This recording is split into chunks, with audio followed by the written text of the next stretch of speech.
Et donc, moi, ce que je vous propose ce soir, c'est de vous expliquer assez rapidement ce qu'on se propose de faire avec Françoise. L'idée d'avoir un territoire et une démocratie plus participative, c'est l'idée de peut-être combler un peu le fossé qu'il peut y avoir entre des réunions de quartier, des conseils de quartier où on indique, et c'est important de le faire, quels sont les problèmes de la vie courante et quels sont les problèmes de fonctionnement. Et puis à un autre niveau, dans les conseils municipaux ou avec des commissions d'experts, comment on fait arriver le très haut débit ou à quel prix, etc. Donc il y a quelque chose qui manque peut-être au milieu. Comment on fait pour faire venir les idées? Mais les idées, c'est pas toujours bon. Enfin, je pense que vous êtes d'accord avec ça.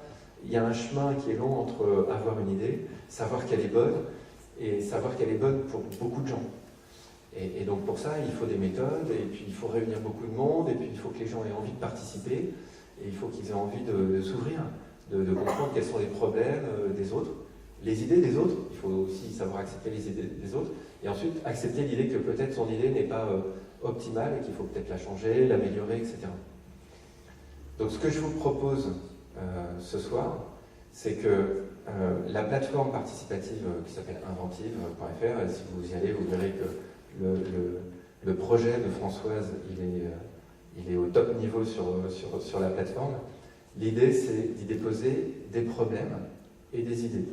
Et on veut que ce soit, si vous souhaitez y participer, vos problèmes, ou ceux de vos voisins, ou de vos collègues, et vos idées. Et ça ne veut pas dire que ça va être des problèmes et des idées géniales, mais ça va nous donner une richesse de compréhension. Ça va permettre aux autres de voir quelles sont les idées et les problèmes des autres, et d'avoir de nouveaux problèmes et d'avoir de nouvelles idées. Si je rebondis, je prends un exemple, et c'est beaucoup plus parlant, sur le problème du très haut débit, par exemple. On peut considérer, dire à quelqu'un qui veut s'installer ici, pourquoi est-ce que vous ne voulez pas vous installer ici? Ça, c'est un problème.